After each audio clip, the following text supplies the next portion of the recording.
अच्छा, ਜਿਹੜੀ ਇੱਕ ਆਪਣਾ ਕਿਸਾਨ ਯੂਨੀਅਨ ਹੈ, ਕਿਰਤੀ ਕਿਸਾਨ ਯੂਨੀਅਨ ਦੇ ਵਿੱਚ ਕਦੋਂ ਐਂਟਰੀ ਹੋਈ, ਉਦੋਂ ਬਾਅਦ ਕਿਹੜੇ ਸੰਘਰਸ਼ ਲੜੇ ਗਏ, ਉਹਦੇ ਬਾਰੇ ਵੀ ਜਾਣੋ। 2 ਪਰਚੇ ਤਾਂ ਇਹਨਾਂ ਦਿਨਾਂ 'ਚ ਹੀ ਹੋਏ ਹੈਗੇ ਆ। ਇੱਕ ਮੋਗੇ ਹੋਇਆ ਕੋ ਸੀਗਾ ਵੀ ਤੇਰੇ ਸੰਮਣ ਆਏ ਆ। ਮੈਂ ਕਿਹਾ ਮੈਂ ਤਾਂ ਹੁਣ ਦਿੱਲੀ ਤੋਂ ਆ ਕੇ ਸੰਮਣ ਰਿਸੀਵ ਕਰੂੰਗਾ। ਤੋ ਕੁੱਲ ਮੇਰੇ 'ਤੇ ਹੁਣ ਤੱਕ 16 ਪਰਚੇ ਜਿਹੜੇ ਹੈਗੇ ਆ ਉਹ ਹੋ ਚੁੱਕੇ। ਕਈ ਨਿਬੜ ਗਏ, ਕਈ ਜਿਹੜੇ ਚੱਲਦੇ ਪਏ ਹੈਗੇ। ਫਰੀਦਕੋਟ 'ਚ ਅਸੀਂ ਬਹੁਤ ਸਾਰੇ ਸੰਘਰਸ਼ ਦਾ ਮਿਲ ਕੇ ਐਕਸ਼ਨ ਕਮੇਟੀ ਬਣਾ ਕੇ ਲੜੇ ਹੈਗੇ ਆ। ਇਸ ਉਮਰ ਦੌਰਾਨ ਜਿਹੜੇ ਲੋਕ ਘੋਲਾਂ ਦੀ ਖਾਤਰ ਕਿੰਨੇ ਪਰਚੇ ਇਸ ਟਾਈਮ ਤੁਹਾਡੇ 'ਤੇ ਹੋ ਚੁੱਕੇ ਆ, ਜਿਹੜੇ ਲੋਕਾਂ ਦੇ ਸੰਘਰਸ਼ ਦੇ ਦੌਰਾਨ? ਸਤਿ ਸ਼੍ਰੀ ਅਕਾਲ ਦੋਸਤੋ, ਤੁਸੀਂ ਦੇਖ ਰਹੇ ਹੋ ਜਿੰਦਾਬਾਦ ਚੈਨਲ ਤੇ ਮੈਂ ਮਨਿੰਦਰਜੀਤ ਸਿੱਧੂ। ਕਿਸਾਨੀ ਸੰਘਰਸ਼ ਚੱਲ ਰਿਹਾ। ਕਿਸਾਨੀ ਸੰਘਰਸ਼ ਦੇ ਦੌਰਾਨ ਉਤਰਾਅ ਚੜ੍ਹਾਅ ਆਏ ਹੈ। ਉਤਰਾਵਾਂ ਚੜ੍ਹਾਵਾਂ ਦੇ ਆਉਣ ਨਾਲ ਕਦੇ ਅੰਦੋਲਨ 'ਚ ਇਹ ਲੱਗਿਆ ਕਿ ਪਿੱਛੇ ਗਿਆ, ਕਦੇ ਹੁਣ ਇਹ ਲੱਗ ਰਿਹਾ ਕਿ ਅੰਦੋਲਨ ਅੱਗੇ ਨਾਲੋਂ ਵੀ ਤੇਜ਼ ਹੋ ਰਿਹਾ ਹੈ। ਕਿਸਾਨ ਆਗੂ ਬੜੀ ਮਿਹਨਤ, ਬੜੀ ਸ਼ਿੱਦਤ ਨਾਲ ਇਸ ਅੰਦੋਲਨ ਦੇ ਵਿੱਚ ਟੁੱਟੇ ਹੋਏ ਹੈ। ਕਈ ਕਿਸਾਨ ਆਗੂਆਂ 'ਤੇ ਜਿਹੜਾ ਸੋਸ਼ਲ ਮੀਡੀਆ ਉੱਪਰ ਸਵਾਲ ਵੀ ਉਠਾਏ ਜਾ ਰਹੇ ਹੈ, ਜੋ ਕਿ ਇਸ ਲੰਮੇ ਸਮੇਂ ਤੋਂ ਇਸ ਘੋਲ ਨਾਲ ਜੁੜੇ ਹੋਏ ਹੈ। ਪਰ ਉਹ ਸਵਾਲਾਂ ਦਾ ਜਵਾਬ ਕੌਣ ਦੇ ਸਕਦਾ, ਤਾਂ ਉਹ ਕਿਸਾਨ ਆਗੂ ਖੁਦ ਹੀ ਦੇ ਸਕਦੇ ਹੈ। ਉਹਨਾਂ ਉਸ ਸੰਬੰਧੀ ਅਤੇ ਇੱਕ ਚਿਹਰਾ, ਨੌਜਵਾਨ ਚਿਹਰਾ ਵੀ ਅਸੀਂ ਉਸ ਨੂੰ ਕਹਿ ਲਈਏ ਅਤੇ ਯੂਥ ਆਗੂ ਵੀ ਕਹਿ ਲਈਏ, ਕਿਰਤੀ ਕਿਸਾਨ ਯੂਨੀਅਨ ਦੇ ਸੂਬਾ ਮੀਤ ਪ੍ਰਧਾਨ ਰਜਿੰਦਰਦੀਪ ਸਿੰਘ ਵਾਲਾ, ਜਿਨ੍ਹਾਂ ਦਾ ਨਾਮ ਚਰਚਾ ਦੇ ਵਿੱਚ ਰਹਿੰਦਾ, ਜਿਨ੍ਹਾਂ ਦੀ ਧਾਕੜ ਆਵਾਜ਼, ਜਿਨ੍ਹਾਂ ਦੀ ਬੁਲੰਦ ਆਵਾਜ਼ ਕਰਕੇ ਉਹ ਹਮੇਸ਼ਾ ਹੀ ਜਾਣੇ ਜਾਂਦੇ ਆ।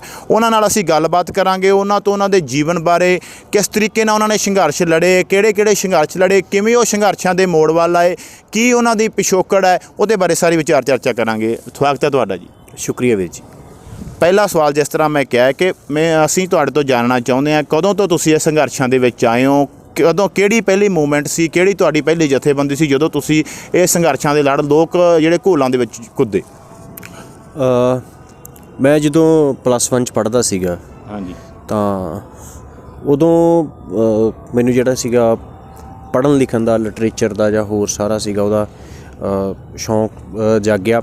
ਉਸ ਤੋਂ ਬਾਅਦ ਮੈਂ ਜਿੰਨਾ ਵੀ ਸਮਾਜ ਦੇ ਵਿੱਚ ਕੁਝ ਚੀਜ਼ਾਂ ਵਾਪਰਦੀਆਂ ਸੀ ਉਹਨੂੰ ਵੇਖਣਾ ਜਿਹੜਾ ਸੀਗਾ ਸ਼ੁਰੂ ਕੀਤਾ। ਔਰ ਇਸ ਤਰ੍ਹਾਂ ਦੀਆਂ ਜਿਹੜੀਆਂ ਅਗਾਂਹ ਵਧੂ ਮੂਵਮੈਂਟਾਂ ਸੀਗਾ ਉਹਨਾਂ 'ਚ ਥੋੜ੍ਹਾ ਬਹੁਤ ਆਉਣਾ ਜਾਣਾ ਜਿਹੜਾ ਸੀਗਾ ਉਹ ਸ਼ੁਰੂ ਕੀਤਾ। ਅਸਲ ਦੇ ਵਿੱਚ ਜਦੋਂ ਮੈਂ ਪੰਜਾਬੀ ਯੂਨੀਵਰਸਿਟੀ ਪਟਿਆਲਾ ਦੇ ਵਿੱਚ 2003 ਦੇ ਵਿੱਚ ਆਪਣੀ ਵਕਾਲਤ ਦੀ ਪੜ੍ਹਾਈ ਜਿਹੜੀ ਹੈ ਸ਼ੁਰੂ ਕੀਤੀ ਹੈ, ਤਾਂ 2003 ਦੇ ਵਿੱਚ ਪੰਜਾਬ ਦੀ ਕੈਪਟਨ ਅਮਰਿੰਦਰ ਸਿੰਘ ਦੀ ਉਦੋਂ ਸਰਕਾਰ ਸੀ। ਇਹਨਾਂ ਨੇ ਕਾਲਜਾਂ ਅਤੇ ਯੂਨੀਵਰਸਿਟੀਆਂ ਦੀ ਫੀਸਾਂ 'ਚ ਬਹੁਤ ਜ਼ਿਆਦਾ ਵਾਧਾ ਕੀਤਾ ਸੀਗਾ। ਤੋ ਇੱਕ ਵਾਰ ਤਾਂ ਮੈਂ ਇਰਾਦਾ ਤਿਆਗਤਾ ਸੀਗਾ ਕਿ ਫੀਸਾਂ ਬਹੁਤ ਵਧ ਗਈਆਂ, ਕਿ ਯੂਨੀਵਰਸਿਟੀ ਨਹੀਂ ਪੜ੍ਹਨਾ ਗਾ। ਤਾਂ ਮਤਲਬ ਮੇਰੇ ਫਾਦਰ ਸਾਹਿਬ ਨੇ ਕਿਹਾ ਕਿ ਤੁਸੀਂ ਵੀ ਜਿਹੜਾ ਹੈਗਾ ਕੋਈ ਨਹੀਂ ਪੜ੍ਹੋ, ਫੀਸ ਤਾਂ ਅਸੀਂ ਭਰਨੀ ਹੈਗੀ ਆ। ਤੋ ਯੂਨੀਵਰਸਿਟੀ ਦਾਖਲਾ ਲੈ ਲਿਆ, ਅਤੇ ਦਾਖਲਾ ਜਿਹੜਾ ਸੀਗਾ ਉਹ ਲਿਆ ਜਦੋਂ, ਅਤੇ ਮੈਨੂੰ ਯਾਦ ਆ ਇਹ 21 ਜੁਲਾਈ 2003 ਦਾ ਦਿਨ ਸੀਗਾ। ਅਤੇ ਉਸ ਦਿਨ ਸਰਕਾਰੀ ਕਾਲਜ ਮਲੇਰਕੋਟਲੇ ਦੇ ਵਿੱਚ, ਕਿਉਂਕਿ ਪੰਜਾਬ ਸਟੂਡੈਂਟਸ ਯੂਨੀਅਨ ਅਤੇ ਹੋਰ ਯੂਨੀਅਨਾਂ ਜਿਹੜੀਆਂ ਨੇ ਉਹ ਫੀਸਾਂ ਦਾ ਬਾਈਕਾਟ ਕਰ ਰਹੀਆਂ ਸੀਗੀਆਂ। ਔਰ 21 ਜੁਲਾਈ 2003 ਨੂੰ ਮਲੇਰਕੋਟਲੇ ਦੇ ਵਿੱਚ ਬਹੁਤ ਭਿਆਨਕ ਜਿਹੜਾ ਲਾਠੀਚਾਰਜ ਸੀਗਾ ਵਿਦਿਆਰਥੀਆਂ ਦੇ ਉੱਪਰ ਹੋਇਆ।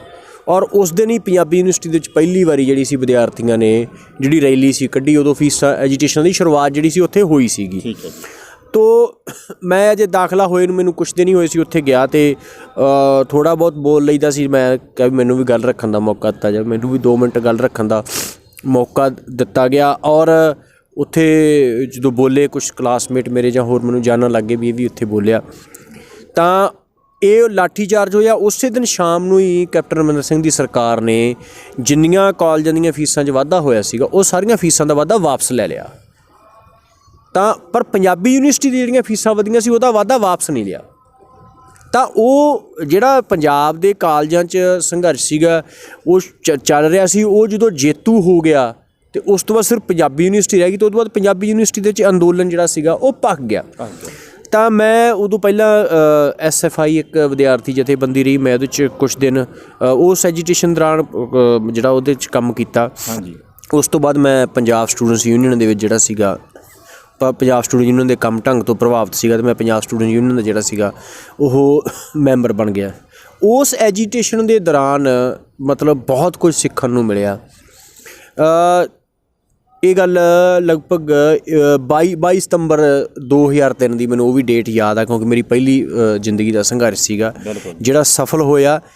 ਔਰ ਉਹਦੇ 'ਚ ਤੁਸੀਂ ਦੇਖੋ ਕਿ ਪਟਿਆਲੇ ਦੇ ਵਿੱਚ ਲਗਭਗ 8 ਜ਼ਿਲ੍ਹਿਆਂ ਦੀ ਜਿਹੜੀ ਸੀਗੀ ਉਹ ਪੁਲਿਸ ਲੱਗੀ ਰਹੀ। ਐਡਾ ਵੱਡਾ ਵਿਦਿਆਰਥੀ ਅੰਦੋਲਨ ਸੀਗਾ। ਪੰਜਾਬੀ ਯੂਨੀਵਰਸਿਟੀ ਨੂੰ ਅਣਮਿੱਥੇ ਸਮੇਂ ਲਈ ਬੰਦ ਕਰ ਦਿੱਤਾ ਗਿਆ। ਦਿਨ ਰਾਤ ਦਾ ਪੱਕਾ ਧਰਨਾ ਉੱਥੇ ਲਾਇਆ ਗਿਆ। ਹੋਸਟਲ ਵਿਹਲੇ ਕਰਨ ਦਾ ਜਿਹੜਾ ਸੀਗਾ ਉਹ ਐਲਾਨ ਕਰ ਦਿੱਤਾ ਗਿਆ ਵਾਈਸ ਚਾਂਸਲਰ ਸਵਰਨ ਸਿੰਘ ਬੋਪਾਰਾਏ ਵੱਲੋਂ। ਪਰ ਇਸ ਦੇ ਬਾਵਜੂਦ ਅੰਦੋਲਨ ਇੰਨਾ ਭਖਿਆ, ਇੰਨਾ ਡਟਿਆ ਕਿ ਸਾਡੇ ਜਿੰਨੇ ਵੀ ਵਿਦਿਆਰਥੀ ਆਗੂ ਸੀ ਯੂਨੀਵਰਸਿਟੀ 'ਚੋਂ ਕੱਢ ਦਿੱਤਾ ਗਿਆ। ਉਹਨਾਂ 'ਤੇ ਪਰਚੇ ਜਿਹੜੇ ਸੀਗੇ ਉਹ ਦਰਜ ਕਰ ਦਿੱਤੇ ਗਏ ਅਤੇ ਯੂਨੀਵਰਸਿਟੀ 'ਚ ਇੱਕ ਵਾਰੀ ਅੰਦੋਲਨ ਲਗਭਗ ਜਿਹੜਾ ਸੀਗਾ ਉਹ ਸ਼ਾਂਤ ਹੋ ਗਿਆ। ਪਰ ਪੰਜਾਬ 'ਚ ਫਿਰ ਅੰਦੋਲਨ ਫੈਲ ਗਿਆ। ਤਾਂ ਉਦੋਂ ਅਸੀਂ ਕਿਉਂਕਿ ਨਵੇਂ ਸੀ, ਸਾਨੂੰ ਕਿਹਾ ਗਿਆ ਇੱਕ ਦਿਨ ਕਿ ਤੁਸੀਂ ਜਿਹੜੀ ਪੰਜਾਬ 'ਚ ਅਰਥੀਆਂ ਸਾੜਨੀਆਂ ਨੇ, ਤੁਸੀਂ ਵੀ ਯੂਨੀਵਰਸਿਟੀ 'ਚ ਅਰਥੀ ਸਾੜਨੀ ਆ। ਸਾਨੂੰ 5 ਬੰਦਿਆਂ ਨੂੰ ਸਿਰਫ ਗੱਲ ਦੱਸੀ ਗਈ, ਇਹ ਗਿਆ ਕਿ ਤੁਸੀਂ ਪੰਜਾਂ ਨੇ 5-5 ਬੰਦੇ ਲੈ ਕੇ ਆਉਣੇ ਆ। ਠੀਕ ਹੈ ਜੀ। ਦੱਸਣਾ ਨਹੀਂ ਕੀ ਕਰਨਾ ਗਾ। ਪ੍ਰੈਸ ਅਸੀਂ ਉੱਥੇ ਭੇਜ ਦਾਂਗੇ ਤਾਂ ਕਿ ਐਂ ਹੋਵੇ ਕਿ ਯੂਨੀਵਰਸਿਟੀ 'ਚ ਵੀ ਕੋਈ ਐਕਟੀਵਿਟੀ ਹੋਊਗੀ। ਜਿਹੜਾ ਇਸ ਵੀ ਇਹ ਨਾ ਜਾਵੇ ਕਿ ਯੂਨੀਵਰਸਿਟੀ ਦਾ ਅੰਦੋਲਨ ਆ ਆਲੇ ਦੁਆਲੇ ਫੈਲ ਗਿਆ ਅਤੇ ਇੱਥੇ ਜਿਹੜਾ ਉਹ ਸ਼ਾਂਤ ਹੋ ਗਿਆ। ਪਰ ਕਿਉਂਕਿ ਉਹ ਲੋਕਾਂ 'ਚ ਵਿਦਿਆਰਥੀਆਂ 'ਚ ਗੁੱਸਾ ਸੀਗਾ, ਪਰ ਸਾਰੇ ਆਗੂਆਂ 'ਤੇ ਪਰਚੇ ਹੋ ਗਏ ਸੀਗੇ। ਅਸੀਂ ਜਿਹੜੇ ਸੈਕੰਡ ਟੀਮ ਸੀਗੀ ਅਸੀਂ ਉੱਥੇ ਸੀਗੇ। ਤਾਂ ਜਦੋਂ ਉੱਥੇ ਅਸੀਂ ਅਰਥੀ ਸਾੜੀ ਅਤੇ ਉੱਥੇ ਨਾਅਰੇਬਾਜ਼ੀ ਕੀਤੀ, ਪੁਲਿਸ ਨੇ ਆ ਕੇ ਮਤਲਬ ਸਾਨੂੰ ਘੇਰਾ ਪਾ ਲਿਆ ਸੀ। ਇੱਧਰ ਉੱਧਰ ਜਿਹੜੇ ਸੀਗੇ ਘਰਾਂ 'ਚ ਲੁੱਕ ਗਏ, ਜਿਹੜੇ ਕੁਛ ਟੀਚਿੰਗ ਅਤੇ ਨੋਨ ਟੀਚਿੰਗ ਸਟਾਫ ਦੇ ਘਰ ਸੀਗੇ। ਪਰ ਸਾਡੇ ਨਾਲ 2-3 ਲੜਕੀਆਂ ਸੀ ਜਿਨ੍ਹਾਂ ਨੂੰ ਪੁਲਿਸ ਨੇ ਉੱਥੇ ਘੇਰ ਲਿਆ। ਉਹ ਉੱਥੇ ਧਰਨਾ ਲਾ ਕੇ ਬਹਿ ਗਈਆਂ, ਨਾਅਰੇ ਬਹੁਤ ਉੱਚੀ ਵੱਜੇ। ਫਿਰ ਅਸੀਂ ਸਾਰੇ ਆ ਗਏ। ਫਿਰ ਉੱਥੋਂ ਅਸੀਂ ਜਿੰਨੇ ਸਾਨੂੰ ਪੁਲਿਸ ਨੇ ਘੇਰਾ ਪਾ ਲਿਆ ਅਤੇ ਅਸੀਂ 25-30 ਜਣੇ ਨਾਅਰੇ ਮਾਰਦੇ ਸੀਗੇ। ਟੀ ਪੁਆਇੰਟ ਯੂਨੀਵਰਸਿਟੀ ਦਾ ਉੱਥੇ ਚਲੇ ਗਏ। ਉੱਥੋਂ ਤੱਕ ਮਤਲਬ ਵਿਦਿਆਰਥੀਆਂ ਦਾ ਬਹੁਤ ਵੱਡਾ ਇਕੱਠ ਹੋ ਚੁੱਕਾ ਸੀਗਾ। ਔਰ ਇੱਕ ਵੱਡੀ ਬੱਸ ਜਿਹੜੀ ਸੀਗੀ ਉਹਨਾਂ ਨੇ ਗ੍ਰਿਫਤਾਰੀਆਂ ਦੀ ਵੱਡੀ ਬੱਸ ਭਰੀ। ਠੀਕ ਹੈ। ਔਰ ਰਸਤੇ 'ਚ ਜਾਂਦੇ ਜਿਹੜੇ ਸੀਗੇ ਪੁਲਿਸ ਅਫਸਰ ਸਾਨੂੰ ਕਹਿ ਰਹੇ ਸੀ ਕਿ ਤੁਸੀਂ ਹੁਣ ਜਿੱਤ ਗਏ। ਇੰਨਾ ਜ਼ਬਰ ਕਰਨ ਦੇ ਬਾਵਜੂਦ ਵੀ ਯੂਨੀਵਰਸਿਟੀ ਫਿਰ ਹਿੱਲ ਗਈ। ਤਾਂ ਮਤਲਬ ਯੂਨੀਵਰਸਿਟੀ 'ਚ ਫਿਰ ਵਿਦਿਆਰਥੀ ਅੰਦੋਲਨ ਖੜ੍ਹਾ ਹੋ ਗਿਆ। ਇਹ ਲਗਭਗ 21 ਸਤੰਬਰ ਦੀ ਗੱਲ ਆ ਅਤੇ 22 ਜਾਂ 23 ਸਤੰਬਰ ਤੱਕ ਸਾਰੀਆਂ ਫੀਸਾਂ ਜਿਹੜੀਆਂ ਸੀਗੀਆਂ ਉਹ ਵਾਪਸ ਹੋ ਗਈਆਂ। ਤਾਂ ਉਦੋਂ ਤੋਂ ਅਸੀਂ ਫਿਰ ਸਰਗਰਮ ਵਿਦਿਆਰਥੀ ਜਥੇਬੰਦੀ 'ਚ ਪੂਰੀ ਤਰ੍ਹਾਂ ਸਰਗਰਮ ਹੋ ਗਏ ਅਤੇ ਪਰਚੇ ਵੀ ਦਰਜ ਹੁੰਦੇ ਰਹੇ, ਗ੍ਰਿਫਤਾਰੀ ਵੀ ਹੁੰਦੀ ਰਹੀ, ਸਭ ਕੁਛ ਚੱਲਦਾ ਰਿਹਾ। 2005 ਦੇ ਵਿੱਚ ਅਸੀਂ ਜਦੋਂ LLB ਫਾਈਨਲ ਈਅਰ ਦੇ ਵਿੱਚ ਸੀ ਤਾਂ ਇੱਕ ਅੰਦੋਲਨ ਦੌਰਾਨ ਸਾਡੀ ਯੂਨੀਵਰਸਿਟੀ 'ਚੋਂ ਸਾਡੀ ਐਂਟਰੀ ਬੈਨ ਕਰ ਦਿੱਤੀ, ਸਾਨੂੰ ਯੂਨੀਵਰਸਿਟੀ 'ਚੋਂ ਕੱਢ ਦਿੱਤਾ ਗਿਆ। ਉਹ ਸੰਘਰਸ਼ ਹੋਇਆ ਪਰ ਉਹ ਸਾਡਾ ਸਫਲ ਨਹੀਂ ਹੋਇਆ। ਉਦੋਂ ਇਹ ਸ਼ਰਤ ਸੀ ਵੀ ਜਿਹਨੇ ਮਾफ़ੀ ਮੰਗਣੀ ਆ ਮਾफ़ੀ ਮੰਗ ਕੇ ਉਹਦਾ ਦਾਖਲਾ ਹੋ ਸਕਦਾ ਹੈਗਾ। ਤੋ ਕਈ ਲੋਕ ਜਿਹੜੇ ਸੀ ਮਾफ़ੀ ਮੰਗ ਗਏ, ਪਰ ਅਸੀਂ ਇਹ ਤੈਅ ਕਰ ਲਿਆ ਵੀ ਇਹ ਮਾफ़ੀ ਨਹੀਂ ਮੰਗਣੀ ਗੀ। ਔਰ ਇਸ ਕਰਕੇ ਮੈਂ ਆਪਣੀ 3 ਸਾਲ ਦੀ ਜਿਹੜੀ ਵਕਾਲਤ ਦੀ ਡਿਗਰੀ ਆ ਉਹ 6 ਸਾਲਾਂ ਦੇ ਵਿੱਚ ਜਿਹੜੀ ਸੀ ਪੂਰੀ ਕੀਤੀ। 2.5 ਸਾਲ ਸਾਡਾ ਯੂਨੀਵਰਸਿਟੀ ਦੇ ਵਿੱਚ ਅਸੀਂ ਬੜੇ ਨਹੀਂ, ਨਾ ਸਾਡੀ ਐਂਟਰੀ ਹੋ ਸਕੀ ਨਾ ਦਾਖਲਾ ਹੋ ਸਕਿਆ। ਹਾਈ ਕੋਰਟ ਤੱਕ ਪਹੁੰਚ ਕੀਤੀ ਪਰ ਹਾਈ ਕੋਰਟ ਤੱਕ ਵੀ ਸਾਡੀ ਜਿਹੜੀ ਸੁਣਵਾਈ ਸੀ ਉਹ ਨਹੀਂ ਹੋਈ। ਉਦੋਂ ਜਦੋਂ ਇਹ ਹੋਇਆ ਕਿ ਆਪਣੀ ਡਿਗਰੀ 3 ਸਾਲ ਦੀ ਅਸੀਂ 6 ਸਾਲਾਂ 'ਚ ਕੀਤੀ ਆ, ਹਾਈ ਕੋਰਟ 'ਚ ਸੁਣਵਾਈ ਨਹੀਂ ਸਾਡੀ ਹੋਈ। ਇਹ ਗੱਲ 2005 ਦੀ ਹੈਗੀ ਆ। ਤਾਂ ਸਾਨੂੰ ਇਹ ਆਸ ਸੀ ਕਿ ਅਸੀਂ ਆਪਣੇ ਕਲਾਸਮੇਟਸ ਦੇ ਨਾਲ ਪੇਪਰ ਦੇਵਾਂਗੇ। ਪਰ ਜਦੋਂ ਹਾਈ ਕੋਰਟ 'ਚ ਸਾਡੀ ਸੁਣਵਾਈ ਨਹੀਂ ਹੋਈ, ਇਹ ਹੋ ਗਿਆ ਕਿ ਹੁਣ ਅਸੀਂ ਕੋਈ ਅੰਦੋਲਨ ਵੀ ਨਹੀਂ ਹੋ ਰਿਹਾ, ਅੰਦੋਲਨ ਹਾਰ ਚੁੱਕੇ ਹਾਂ ਅਤੇ ਹਾਈ ਕੋਰਟ 'ਚ ਵੀ ਸਾਡੀ ਸੁਣਵਾਈ ਨਹੀਂ ਹੋਏਗੀ ਵੀ ਹੁਣ ਤਾਂ ਵੀ ਬਾਹਰ ਆ ਅਣਮਿੱਥੇ ਸਮੇਂ ਵਾਸਤੇ ਵੀ ਡਿਗਰੀ ਪੂਰੀ ਹੋਣੀ ਹੈ ਜਾਂ ਨਹੀਂ ਹੋਣੀਗੀ। ਅਤੇ ਉਦੋਂ ਇਹ ਮਨ 'ਚ ਜ਼ਰੂਰ ਸੀਗਾ ਕਿ ਵਕਾਲਤ ਦੀ ਡਿਗਰੀ ਇਸ ਕਰਕੇ ਕਰਨੀ ਚਾਹੀ ਕਿ ਲੋਕਾਂ ਨੂੰ ਇਨਸਾਫ ਦਿਵਾ ਸਕੀਏ। ਪਰ ਸਾਨੂੰ ਤਾਂ ਖੁਦ ਨਹੀਂ ਇਨਸਾਫ ਮਿਲਿਆ ਗਾ। ਸਾਨੂੰ ਤਾਂ ਕਿ ਇਸ ਇਨਸਾਫ ਨਾਲ ਦੀ ਤਾਂ ਕੋਈ ਚੀਜ਼ ਹੀ ਨਹੀਂ ਹੈਗੀ। ਅਤੇ ਉਦੋਂ ਇਹ ਧਾਰ ਲਿਆ ਸੀਗਾ ਕਿ ਯਾਰ ਵਕਾਲਤ ਕਰਕੇ ਵੀ ਇਹ ਮਨ 'ਚ ਉਦੋਂ ਆਉਣ ਲੱਗ ਗਿਆ ਵੀ ਕਾਲਾ ਕੋਟ ਪਾਉਣ ਦਾ ਕੋਈ ਫਾਇਦਾ ਹੋਣਾ ਨਹੀਂ ਗਾ। ਠੀਕ ਹੈ। ਤੋ ਬਸ ਇੱਦਾਂ ਚੱਲ ਫਿਰ ਵਿਦਿਆਰਥੀ ਜਥੇਬੰਦੀ 'ਚ ਚੱਲਦੇ ਰਹੇ। ਫਿਰ ਇਹ ਮਨ ਹੀ ਬਣਾ ਲਿਆ ਕਿ ਹਾਂ ਵੀ ਸਮਾਜ ਲਈ ਜਿਹੜਾ ਹੈਗਾ ਕੁਛ ਕੀਤਾ ਜਾਵੇ। ਜਿਵੇਂ ਸਮਾਜ 'ਚ ਬਹੁਤ ਸਾਰੇ ਕਿੱਤੇ ਆ, ਕੋਈ ਡਾਕਟਰ ਬਣਦਾ, ਕੋਈ ਵਕੀਲ ਬਣਦਾ, ਕੋਈ ਟੀਚਰ ਬਣਦਾ, ਕੋਈ ਕੁਛ ਕਰਦਾ ਹੈ ਨਾ। ਅਤੇ ਪਰ ਬਹੁਤ ਸਾਰੇ ਲੋਕ ਪੁੱਛਦੇ ਆ, ਜਿਵੇਂ ਰਿਸ਼ਤੇਦਾਰ ਜਾਂ ਹੋਰ ਪੁੱਛਦੇ ਵੀ ਤੁਸੀਂ ਕੀ ਕੰਮ ਕਰਦੇ ਹੋ। ਤਾਂ ਹੁਣ ਬਾਲਿਆਂ ਨੂੰ ਇਹ ਦੱਸਿਆ ਹੀ ਨਹੀਂ ਕਿਉਂਕਿ ਗੱਲ ਅਗਲੇ ਹੁੰਦਾ ਵੀ ਕਿਉਂਕਿ ਸਮਾਜ ਇਸ ਕੰਮ ਨੂੰ ਕੰਮ ਮੰਨਦਾ ਨਹੀਂ। ਹਾਂ ਹੁਣ ਉਹਦੇ ਵਿਹਲੇ ਹੋ, ਇਹ ਵਿਹਲੇ ਹੋ, ਇਹਨੂੰ ਕੋਈ ਕੰਮ ਨਹੀਂ ਮੰਨਦਾ। ਕੰਮ ਉਹਨੂੰ ਮੰਨਿਆ ਜਾਂਦਾ ਜਿਹਦੇ 'ਚ ਪੈਸੇ ਕਮਾਏ ਜਾ ਸਕਦੇ ਹੋਣ। ਠੀਕ ਆ। ਇਹਨੂੰ ਕੰਮ ਨਹੀਂ ਮੰਨਿਆ ਜਾਂਦਾ ਵੀ ਲੋਕਾਂ ਵੀ ਜਿਹੜਾ ਹੈਗਾ ਵੀ ਕਦੀ ਪੁਲਿਸ ਆ, ਕਦੀ ਜੇਲ੍ਹ ਆ। ਠੀਕ ਆ। ਕਦੀ ਧਮਕੀਆਂ। ਅੰਦੋਲਨ ਤੋਂ ਪਹਿਲਾਂ ਤਾਂ ਜਥੇਬੰਦੀਆਂ ਨੂੰ ਹੀ ਨਹੀਂ ਚੰਗਾ ਸਮਝਦੇ ਬਹੁਤ ਹੱਦ ਤੱਕ ਲੋਕ ਵੀ ਵਿਹਲਿਆਂ ਦਾ ਕੰਮ ਹੈ ਜਥੇਬੰਦੀਆਂ। ਹਾਂਜੀ।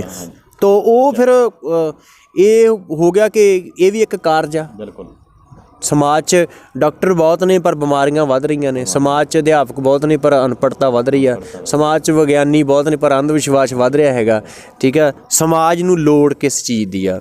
ਭਗਤ ਸਿੰਘ ਦਾ ਇੱਕ ਲੇਖ ਆ ਵਿਦਿਆਰਥੀ ਤੇ ਰਾਜਨੀਤੀ, ਉਹਦੇ 'ਚ ਉਹ ਇੱਕ ਰੂਸੀ ਲੇਖਕ ਨੇ ਪੀਟਰ ਕ੍ਰੌਪਟਕਨ, ਉਹਦੀ ਇੱਕ ਬੁੱਕਲੈਟ ਹੈ ਐਨ ਅਪੀਲ ਟੂ ਦਾ ਯੰਗ, ਜੋ ਪੰਜਾਬੀ 'ਚ ਵੀ ਮਿਲਦੀ ਆ, ਨੌਜਵਾਨਾਂ ਨਾਲ ਦੋ ਗੱਲਾਂ। ਤਾਂ ਉਹ 'ਚ ਉਹ ਕਹਿੰਦਾ ਵੀ ਨੌਜਵਾਨਾਂ ਨੂੰ ਕਰਨਾ ਕੀ ਚਾਹੀਦਾ, ਠੀਕ ਹੈ ਜੀ, ਸਮਾਜ ਨੂੰ ਕਿਸ ਤਰ੍ਹਾਂ ਦੇ ਨੌਜਵਾਨਾਂ ਦੀ ਲੋੜ ਆ। ਸਮਾਜ ਨੂੰ ਉਸ ਤਰ੍ਹਾਂ ਦੇ ਨੌਜਵਾਨਾਂ ਦੀ ਲੋੜ ਆ ਜਿਹੜੇ ਡਾਕਟਰੀ, ਇੰਜੀਨੀਅਰਿੰਗ ਜਾਂ ਹੋਰ ਵਿਗਿਆਨ ਦੇ ਨਾਲੋਂ ਵੀ ਸਮਾਜਿਕ ਤਬਦੀਲੀ ਨੂੰ, ਸਮਾਜਿਕ ਬਿਹਤਰ ਬਣਾਉਣ ਨੂੰ ਆਪਣਾ ਕਿੱਤਾ ਸਮਝ ਕੇ ਲੱਗਣ। ਅਤੇ ਇਸ ਕਰਕੇ ਉਸ ਤੋਂ ਬਾਅਦ ਫਿਰ ਇਸ ਕਿੱਤੇ ਲੱਗ ਗਏ ਅਸੀਂ। ਇਸ ਕਿਤੇ ਲੱਗ ਗਏ।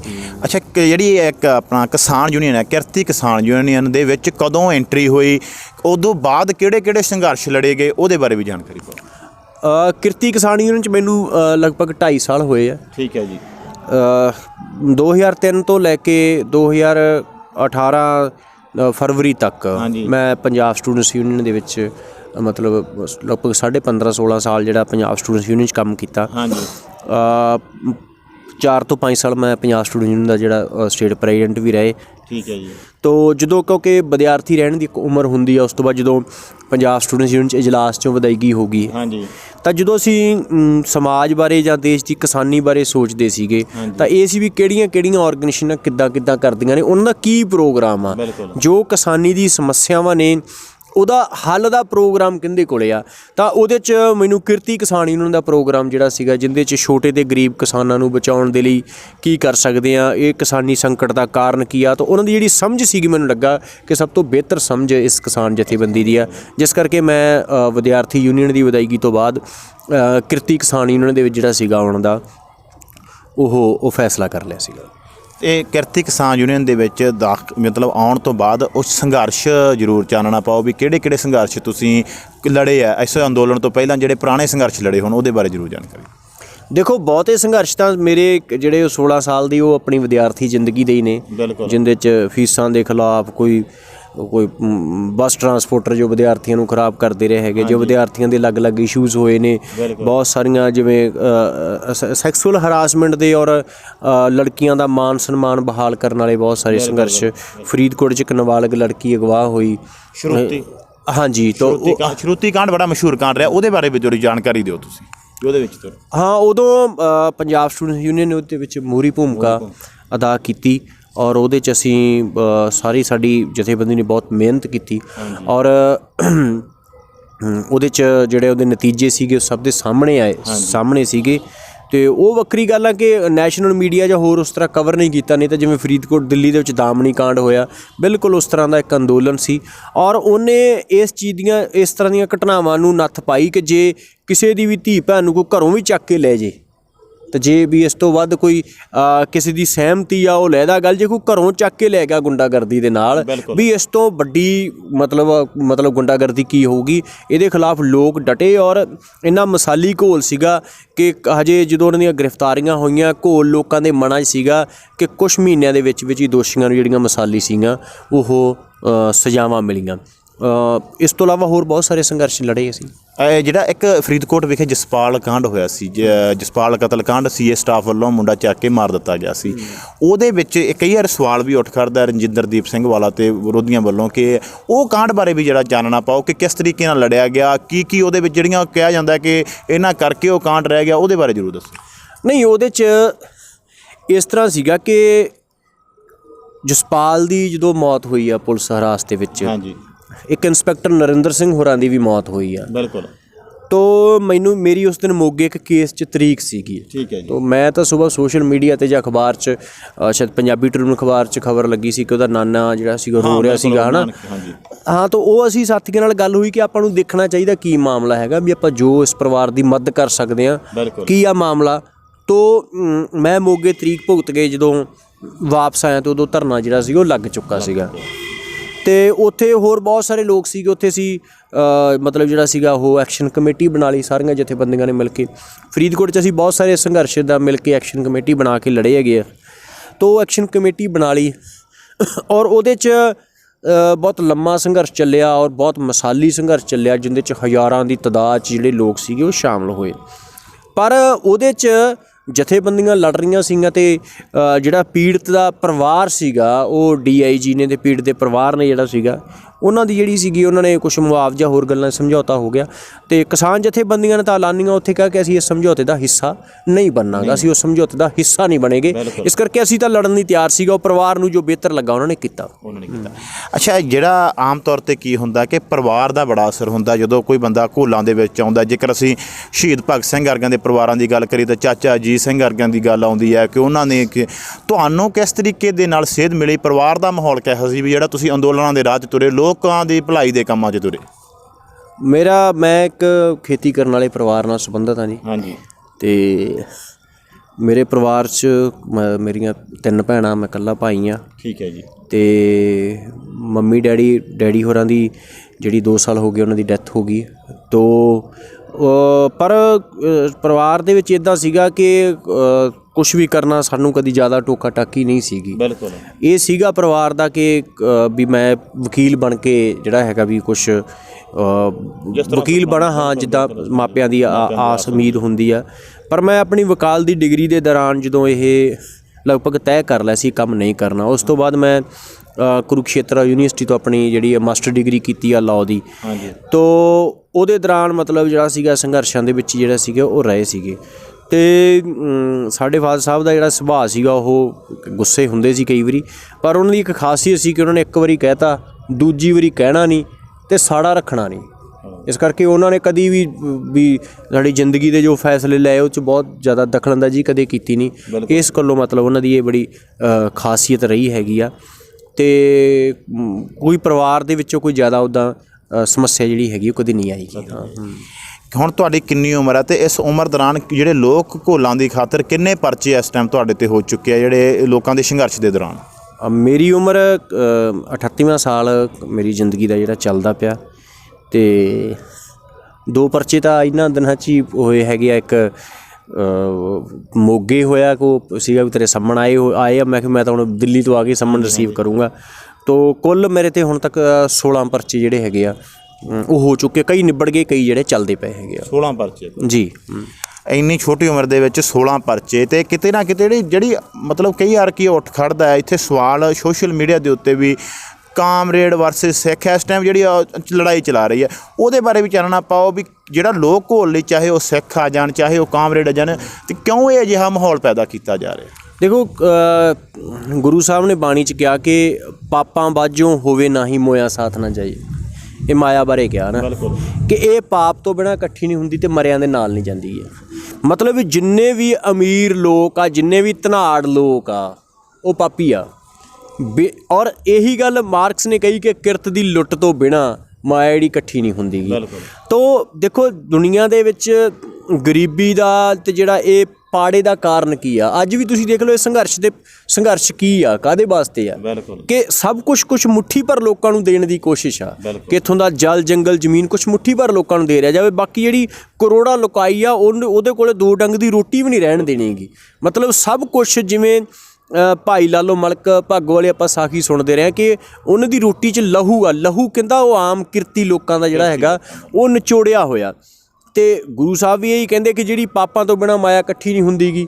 ਪਾਪ ਕੀ ਆ? ਕਿਸੇ ਦੀ ਕਿਰਤ ਦੀ ਲੁੱਟ ਕਰਕੇ, ਠੀਕ ਆ। ਔਰ ਇਹੀ ਗੱਲ ਜਿਹੜੀ ਆ ਮਾਰਕਸ ਕਹਿੰਦਾ ਹੈਗਾ। ਤੋ ਇਸ ਮਾਮਲੇ ਦੇ ਵਿੱਚ ਜਿਹੜੇ ਬੰਦੇ ਇਹ ਕਾਮਰੇਡ ਵਰਸਸ ਸਿੱਖ ਬਣਾਉਂਦੇ ਹੈਗੇ ਆ, ਅਸਲ 'ਚ ਉਹ ਇਸ ਘੋਲ ਦੇ ਦੋਖੀ ਹੈਗੇ ਆ। ਉਹਨਾਂ ਦਾ ਕੰਸਰਨ ਇਹ ਨਹੀਂ ਹੈਗਾ ਗਾ ਕਿ ਇਹ ਘੋਲ ਸਫਲ ਕਿਵੇਂ ਹੋਵੇ।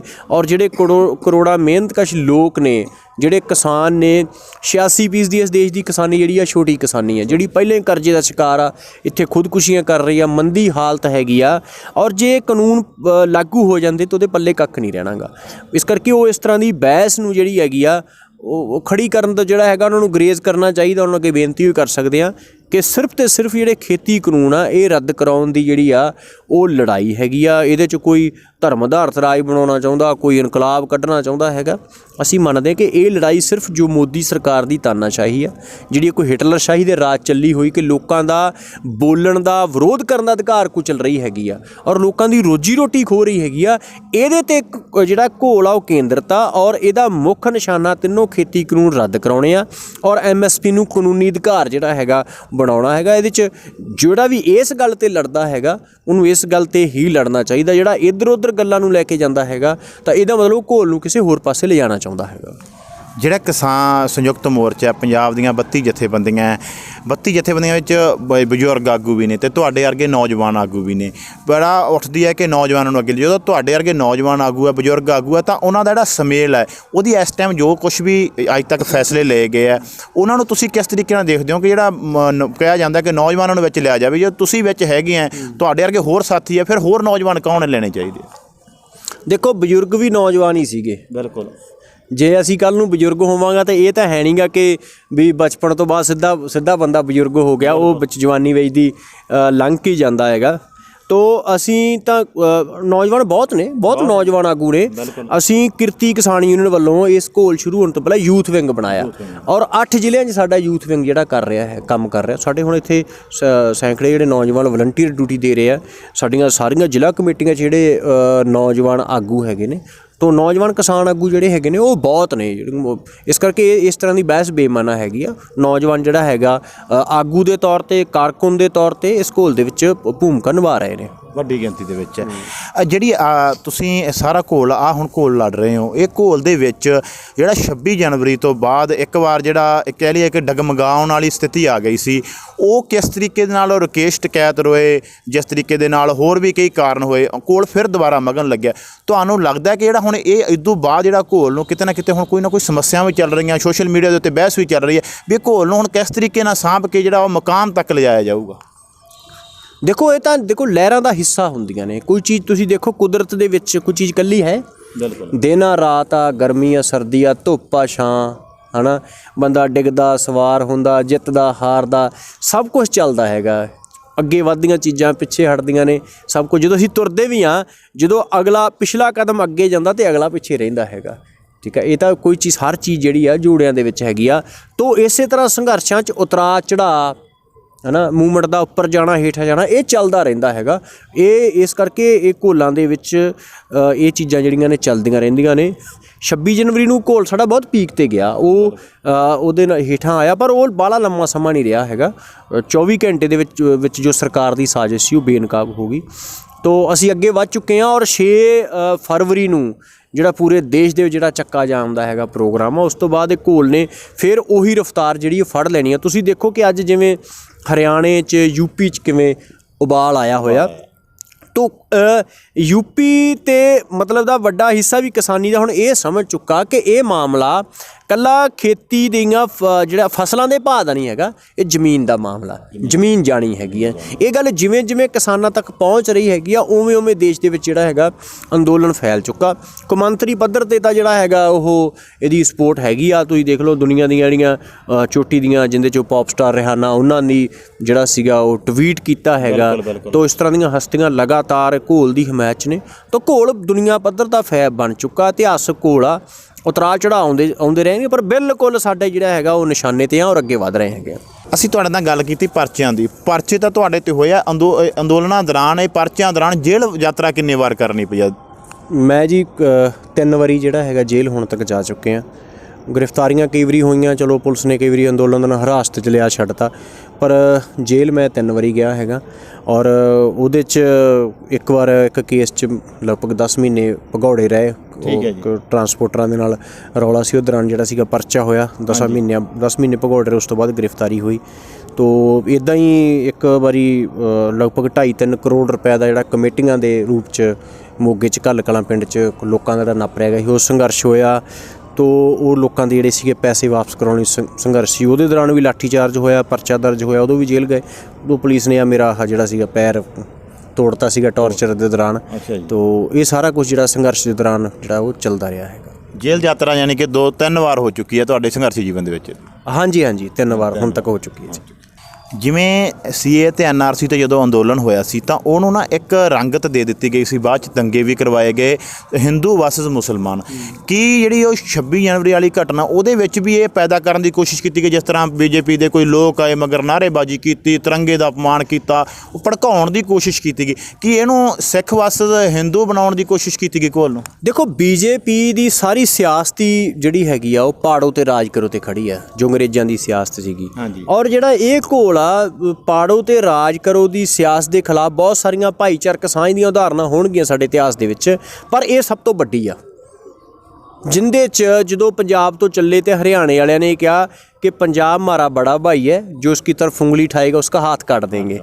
ठीक है, मतलब वो जात धर्म खिता बोली सब पीछे रह गया। मानस की जात सभी एक पहचान वो जो गुरु साहब ने कर बिल्कुल वो रंगत इस घोल नूं मिली।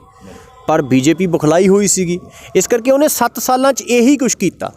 हरेक अंदोलन नूं एंटी नैशनल कहा, ਕਿਸੇ ਖਾਸ ਧਰਮ ਨਾਲ ਜੋੜਿਆ, ਇਹ ਪਾਕਿਸਤਾਨ ਦੇ ਏਜੰਟ ਆ ਜੀ, ਚੀਨ ਦੇ ਏਜੰਟ ਆ ਜੀ, ਫਿਰ ਗੋਦੀ ਮੀਡੀਆ ਰਾਹੀਂ ਪ੍ਰੋਪੇਗੰਡਾ ਕੀਤਾ ਤੇ ਕੁਚਲਤਾ। ਪਰ ਇਹ ਪਹਿਲਾ ਅੰਦੋਲਨ ਆ ਜਿੰਦੇ 'ਚ ਉਹਨਾਂ ਦੀ ਹਰ ਸਾਜ਼ਿਸ਼ ਜਿਹੜੀ ਆ ਨਾਕਾਮ ਸਾਬਤ ਹੋ ਰਹੀ ਆ, ਔਰ ਉਹਨਾਂ ਦੀ ਸਭ ਤੋਂ ਵੱਡੀ ਸਾਜ਼ਿਸ਼ 24 ਘੰਟੇ ਤੋਂ ਵੱਧ ਨਹੀਂ ਚੱਲੀਗੀ। 24 ਘੰਟੇ ਤੋਂ ਵੱਧ ਜਿਹੜੀ ਨਹੀਂ ਚੱਲੀਗੀ ਉਹ ਬੇਪਰਦ ਹੋ ਚੁੱਕੀ ਹੈਗੀ ਆ। ਤੋ ਹੁਣ ਘੋਲ ਜਿਹੜਾ ਹੈਗਾ ਅੱਗੇ ਉਹ ਵੱਧ ਰਿਹਾ ਹੈਗਾ ਤੇ ਅਸੀਂ ਯਕੀਨੀ ਹੈ ਵੀ ਜਿੱਤ ਵਾਲੇ ਪਾਸੇ ਵਧਾਂਗੇ।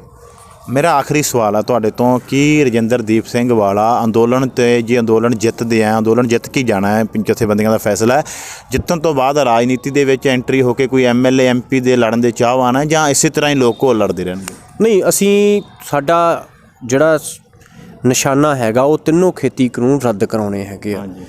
ਅਸੀਂ ਇਸ ਫਿਲਹਾਲ ਇਸ ਤੋਂ ਬਿਨਾਂ ਤਾਂ ਹੋਰ ਕੋਈ ਗੱਲ ਸੋਚੀ ਨਹੀਂ ਜਾ ਸਕਦੀ ਗੀ, ਕਿਉਂਕਿ ਜਿਹੜੇ 3 ਖੇਤੀ ਕਾਨੂੰਨ ਆ ਮਹਿਜ਼ ਕਾਨੂੰਨ ਨਹੀਂ ਹੈਗੇ ਇਹ। ਬਿਲਕੁਲ, ਜੋ ਮੋਦੀ ਸਰਕਾਰ ਨੇ ਇੱਕ ਹਿਟਲਰ ਸ਼ਾਹੀ ਤਾਨਾਸ਼ਾਹੀ ਜਿਹੜੀ ਸੀਗੀ ਉਹ ਸਥਾਪਿਤ ਕਰਨ ਦੀ ਜਿਹੜੀ ਕੋਸ਼ਿਸ਼ ਕੀਤੀ ਆ। ਜਿੱਦਾਂ ਮਤਲਬ ਮੈਂ ਇੱਕੋ ਤੁਹਾਨੂੰ ਉਦਾਹਰਨ ਦੇਣੀ ਚਾਹੂੰਗਾ। ਹਾਂਜੀ, ਜਦੋਂ ਜਫਰਨਾਮਾ ਲਿਖਿਆ ਗੁਰੂ ਸਾਹਿਬ ਨੇ ਔਰੰਗਜ਼ੇਬ ਨੂੰ, ਜਿਹੜੇ ਸਿੰਘ ਜਫਰਨਾਮਾ ਫੜਾਉਣ ਗਏ ਉਹਨਾਂ ਨੂੰ ਔਰੰਗਜ਼ੇਬ ਨੇ ਕੁਛ ਨਹੀਂ ਕਿਹਾ। ਬਿਲਕੁਲ, ਉਹਨੇ ਪੜ੍ਹਿਆ ਔਰ ਉਹ ਗੱਲਬਾਤ ਕਰਨ ਲਈ ਵੀ ਤਿਆਰ ਸੀਗਾ ਵੀ ਉਹ ਇੰਨਾ ਉਹਦੇ 'ਤੇ ਪ੍ਰਭਾਵ ਪਿਆ। ਹਾਂਜੀ, ਹੈ ਨਾ। ਗੁਰੂ ਸਾਹਿਬ ਨੇ ਜਫਰਨਾਮਾ ਲਿਖਿਆ, ਗੁਰੂ ਸਾਹਿਬ ਹਥਿਆਰ ਚੱਕ ਕੇ ਲੜ ਰਹੇ ਸੀ ਉਹਦੇ ਖਿਲਾਫ। ਬਿਲਕੁਲ, ਉਹਨੂੰ ਮਤਲਬ ਜ਼ਬਰਦਸਤ ਟੱਕਰ ਦਿੱਤੀ ਹੋਈ ਸੀ, ਮਤਲਬ ਮੁਗਲ ਰਾਜ ਦੀਆਂ ਚੂੜਾਂ ਲਾਈਆਂ ਹੋਈਆਂ ਸੀਗੀਆਂ। ਹੁਣ ਉਹਨਾਂ ਦਾ ਜਫਰਨਾਮਾ ਪੜ੍ਹ ਕੇ ਉਹ ਗੱਲ ਕਰਨ ਲਈ ਤਿਆਰ ਆ। ਸੇਮ ਘਟਨਾ ਮਤਲਬ ਨਹੀਂ ਹੁੰਦੀ ਗੀ, ਉਹਦੇ ਤੋਂ ਬਹੁਤ ਬਹੁਤ ਹਜ਼ਾਰਵਾਂ ਗੁਣਾ ਵੀ ਛੋਟਾ ਹਿੱਸਾ ਕਿ ਬਿਲਕੁਲ ਉਸ ਤਰ੍ਹਾਂ ਦੀ ਜਿਹੜੀ ਉਹ ਰਿਐਕਸ਼ਨ ਵਾਲੀ ਗੱਲ। ਹਾਂਜੀ, ਅੰਦਾਜ਼ ਜਿਹੜਾ ਹੈਗਾ ਮੋਦੀ ਹਕੂਮਤ ਦਾ ਉਸ ਤੋਂ ਵੀ ਭਿਆਨਕ। ਚਿੱਠੀ ਲਿਖੀ ਜਾਂਦੀ ਆ,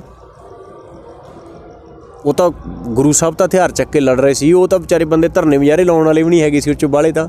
ਲੇਖਕ, ਬੁੱਧੀਜੀਵੀ, ਕਵੀ, ਉਹਨਾਂ ਨੇ ਇੰਨਾ ਹੀ ਚਿੰਤਾ ਜ਼ਾਹਰ ਕੀਤੀ ਕਿ ਗਊ ਰੱਖਿਆ ਦੇ ਨਾਮ 'ਤੇ ਦਲਿਤ ਤੇ ਮੁਸਲਮਾਨ ਭਾਈਚਾਰੇ ਦਾ ਕਤਲੇਆਮ ਕੀਤਾ ਜਾ ਰਿਹਾ ਇਸ ਦੇਸ਼ ਦੇ ਵਿੱਚ। ਚਿੰਤਾ ਜ਼ਾਹਰ ਕੀਤੀ ਕਿ ਪ੍ਰਧਾਨ ਮੰਤਰੀ ਸਾਹਿਬ ਇਹਨੂੰ ਰੋਕੋ। ਇੰਨੀ ਚਿੱਠੀ ਲਿਖਣ 'ਤੇ ਉਹਨਾਂ 'ਤੇ ਦੇਸ਼ ਧਰੋਹ ਦਾ ਮੁਕੱਦਮਾ ਦਰਜ ਕਰ ਦਿੱਤਾ ਗਿਆ। ਇਹਦਾ ਮਤਲਬ ਆ ਕਿ ਇਹ ਤਾਂ ਔਰੰਗਜ਼ੇਬ ਤੋਂ ਵੀ ਵੱਧ ਜਿਹੜੀ ਤਾਨਾਸ਼ਾਹੀ ਵਾਲੀ ਗੱਲ ਆ, ਔਰੰਗਜ਼ੇਬ ਤੋਂ ਵੀ ਵੱਧ ਜਾਬਰ ਹੋਣ ਵਾਲੀ ਗੱਲ ਹੈਗੀ ਕਿ ਗੱਲ ਸੁਣਨੀ ਹੋਈ ਨਹੀਂ ਹੈਗੀ। ਇਹ 7 ਸਾਲਾਂ 'ਚ ਇਹੀ ਕੀਤਾ। ਅੱਜ ਸਾਡੇ ਇੰਟਰਨੈਟ ਬੰਦ ਆ ਜਾਂ ਸਾਰਾ ਕੁਛ, ਇਹ ਸਾਰੇ ਤਜਰਬੇ ਕਸ਼ਮੀਰ 'ਚ ਹੋ ਚੁੱਕੇ ਆ। ਸਾਡੇ ਧਰਨਿਆਂ 'ਤੇ ਹਮਲੇ ਕਰਵਾਉਣ ਦੀ ਕੋਸ਼ਿਸ਼, ਸਭ ਕੁਛ ਕੀਤਾ ਜਾ ਰਿਹਾ, ਪਰਚੇ ਦਰਜ, ਰਾਸ਼ਟਰ ਧਰੋਹੀ ਕਹਿਣ, ਸਾਰਾ ਕੁਛ ਹੈ ਨਾ। ਇਸ ਕਰਕੇ 3 ਖੇਤੀ ਕਾਨੂੰਨਾਂ ਦੇ ਖਿਲਾਫ ਲੜਾਈ ਨਹੀਂ ਮਹਿਜ ਰਹਿ ਗਈ। ਜੇ 3 ਖੇਤੀ ਕਾਨੂੰਨ ਰੱਦ ਹੁੰਦੇ ਆ, ਇਹਦਾ ਮਤਲਬ ਆ ਕਿ ਮੋਦੀ ਸਰਕਾਰ ਦੀ ਤਾਨਾਸ਼ਾਹੀ ਪਿੱਛੇ ਧੱਕੀ ਜਾਊਗੀ। ਇਸ ਕਰਕੇ ਉਹ ਖੇਤੀ ਕਾਨੂੰਨ ਤਾਂ ਸਮਝ ਨਹੀਂ ਰਹੇ। ਉਹ ਇਹ ਸਮਝ ਰਿਹਾ ਕਿ ਸਾਡੀ ਜਿਹੜੀ ਇੱਕ ਮੋਦੀ ਲੈਗੇਸੀ ਦੀ ਗੱਲ, ਉਹ ਗੱਲ ਕਰਦੇ ਨੇ ਮੋਦੀ ਔਰੇ ਦੀ ਗੱਲ, ਮੋਦੀ ਮੈਜਿਕ ਦੀ ਗੱਲ, ਵੀ ਉਹ ਸਾਰਾ ਟੁੱਟ ਜਾਣਾ ਹੈਗਾ।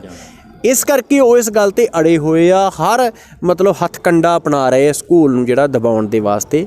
ਇਸ ਕਰਕੇ ਇਹ ਬਹੁਤ ਵੱਡੀ ਲੜਾਈ ਆ। ਇਹਦੇ 'ਚ ਕੱਲ੍ਹ ਨੂੰ ਕਿਸੇ ਨੇ ਕੀ ਬਣਨਾ ਕੀ ਨਹੀਂ, ਉਹ ਬਹੁਤ ਬੇਮਾਇਨਾ ਗੱਲਾਂ ਨੇ, ਛੋਟੀਆਂ ਗੱਲਾਂ ਨੇ। ਵੱਡੀ ਗੱਲ ਹੈ ਕਿ ਜੇ ਇਹ ਘੋਲ ਜਿੱਤਦਾ, 3 ਖੇਤੀ ਕਾਨੂੰਨ ਰੱਦ ਹੁੰਦੇ ਆ, ਤਾਂ ਇੱਕ ਜਿਹੜੀ ਲੋਕਾਂ ਨੂੰ ਬੋਲਣ ਤੇ ਵਿਚਰਨ ਦੀ ਇੱਕ ਜਿਹੜੀ ਥੋੜ੍ਹੀ ਬਹੁਤ ਆਜ਼ਾਦੀ ਸੀ ਉਹ ਬਹਾਲ ਹੋਣੀ ਇਸ ਮੁਲਕ ਦੇ ਵਿੱਚ, ਬਹਾਲ ਹੋਣੀ ਆ। ਔਰ ਬਹੁਤ ਸਾਰੇ ਨਵੇਂ ਅੰਦੋਲਨਾਂ ਦਾ, ਸਮਾਜਿਕ ਤਬਦੀਲੀ ਦੀਆਂ ਬਹੁਤ ਸਾਰੀਆਂ ਚੀਜ਼ਾਂ ਦਾ ਆਧਾਰ ਇਸ ਘੋਲ ਨੇ ਬਣਨਾ ਹੈਗਾ। ਇਸ ਕਰਕੇ ਸਾਰੀ ਸਾਡਾ ਫੋਕਸ ਇਸ ਘੋਲ ਦੇ ਉੱਪਰ ਆ। ਇਸ ਘੋਲ ਨੂੰ ਜਿੱਤਣ ਵਾਸਤੇ ਜ਼ੋਰ ਲਾ ਰਹੇ ਆ। ਲੋਕਾਂ ਨੂੰ ਬੇਨਤੀ ਆ ਕਿ ਹਰ ਪੱਖੋਂ ਵੱਧ ਚੜ੍ਹ ਕੇ ਆਓ। ਜਿਵੇਂ ਪੰਜਾਬ ਦੇ ਲੋਕ ਹੁਣ ਤੱਕ ਇਸ ਘੋਲ 'ਚ ਡਟ ਰਹੇ, ਹੋਰ ਵੱਧ ਚੜ੍ਹ ਕੇ ਆਓ। ਹੁਣ ਤਾਂ ਹਰਿਆਣਾ ਯੂਪੀ ਵੱਡੀ ਗਿਣਤੀ 'ਚ ਉੱਠ ਪਿਆ ਹੈਗਾ, ਦੇਸ਼ 'ਚ ਘੋਲ ਵੱਧ ਰਿਹਾ।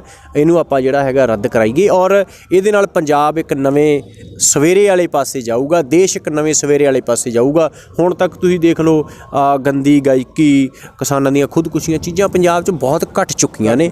ਇਸ ਘੋਲ ਦਾ ਹੁਣ ਤੱਕ ਦਾ ਅਸਰ ਆ, ਲਹਿਰਾਂ ਇੱਦਾਂ ਹੀ ਸਮਾਜ 'ਤੇ ਅਸਰ ਪਾਉਂਦੀਆਂ ਨੇ। ਇਸ ਕਰਕੇ ਇਸ ਲਹਿਰ ਨੂੰ ਕਾਮਯਾਬ ਕਰੀਏ, ਜੇਤੂ ਹੋ ਹੋ ਕੇ ਨਿਕਲ ਗਏ। ਇਹਦੇ 'ਚ ਹੀ ਇਸ ਦੇਸ਼ ਦੀ ਲਕਾਈ ਦੀ ਜਿਹੜੀ ਹੈਗੀ ਆ ਉਹ ਭਲਾਈ ਆ।